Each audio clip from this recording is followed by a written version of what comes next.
Guess what? I think I might press the right button. Personal resilience and well-being and stuff, it's so important. But it does, especially the athlete transition is an incredibly challenging thing. I was a former Welsh international rugby player. I had a heart attack at 29, end of my career. That led me on a bit of a journey. But just knowing that you're part of a team and that you affect everybody else's, I mean, that's the bit that I still miss today, if I'm being honest with you. Part of what I do is to bring people together. You can see the buzz that they get from that mindset of everyone coming together for the common goal. It's hard to replace the banter, Yep. the togetherness, the connection, the camaraderie. Creating the culture is probably the first part of belonging. The environment, the culture that you set is, it's paramount. How does my team's culture affect my own health and well-being? Because you can work under some managers or coaches and not belong. It's about buy-in, but also about understanding why we're trying to get to those KPIs. Disagreement is healthy. I think a lot of it comes down to ego, right? How open-minded are they going to be to opinions coming in? Is that trust? I think it is trust. See, openness to that level is only going to be beneficial for the environment. But if people know what they're attaining to, then you've got to support people to get to that point, haven't you? How are you picking up the employees? What's the What's the reward? Is there an incentive? The psychological and the physiological, which is what drives performances in sports people, is what we're not quite measuring or getting hold of. You can't just expect work all the time. You can't create culture in isolation. This is a safe space to have those discussions, and we want to know where everyone's at, because sharing all this kind of stuff is what's really important. Stories is what creates the culture. It creates, understanding of each other. To have the conversations and the communication, and if that comes down to KWIs, then brilliant, and we've got to focus on them. Because key wellbeing indicators should be in the boardroom. Do you think, both of you, that it's possible to create culture though if you're working from home? Yeah, I think it's possible. I think it is harder, but it's empowering people, or giving them the education or the tools or the tips. It should be completely employee-led. Work doesn't need to be all work. Would you agree? Finding that work-life balance is hard, especially with kids. Yeah. We're reporting 33% of people do not feel that they have work-life balance. Actually, it doesn't surprise me, because we know that not enough people are being physically active. That is a big part of that balance. The rugby analogy is we train every day, high intensity. We play rugby every weekend, taking the knocks.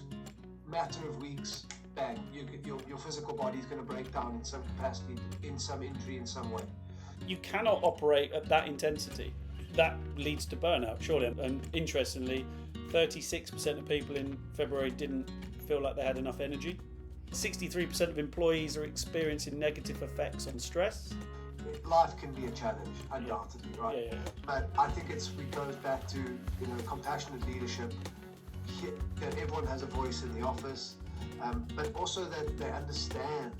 They have the education around the importance of finding that work-life balance, having boundaries, but also putting in time for their wellness, physical and mental. Like I said, Wellonomics, we believe physical drives better, mental drives better, work well-being. It's offering people options. There are ways and means of finding a better balance in your well-being, other than playing a sport, beasting yourself to death running, or going to a gym. Like, people maybe just unaware of them. Some stats back at you, it's around 30-40% of households own a dog.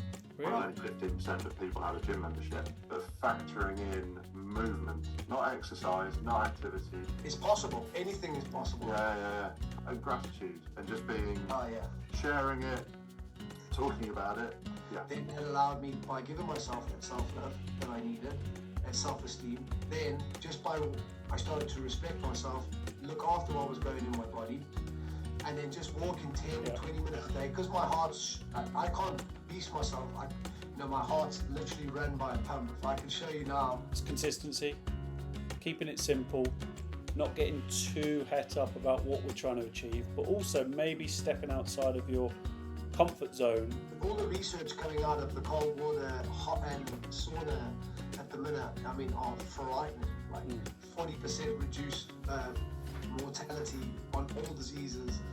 The difference that you feel when you get out of that shower because of erythema and all the blood flow, capillarization, all that sort of is immense, which takes some mental resilience, by the way, to actually make yourself do it. Probably won't surprise you if I say that 42% people enjoy sufficient sleep. If you're having trouble sleeping, one of the best things you can do, never mind screens at night and everything else, as soon as you wake up, get outdoors. The message I'm hearing from the pair of you is consistency and broaden your horizons and create conversation where you can talk to each other. Community is more important than ever in the times we're going through. So, like, we never had more information at our fingertips than we have right now in our lives. Pottery, expressive arts, flute, drum, whatever it takes. Just go out, because find like-minded individuals, find a community, find tribe, find someone, because ultimately, until we are seen, heard and held, we aren't going to feel lonely. Exactly. People need people, don't they? Create conversation, create awareness. With awareness, you can get understanding, and with understanding, you can get action. And if you can create those three things, like you said earlier, Rhys, anything is possible. It's been absolutely amazing to have the pair of you on this podcast for the third episode. Thank you very much. Have a great day.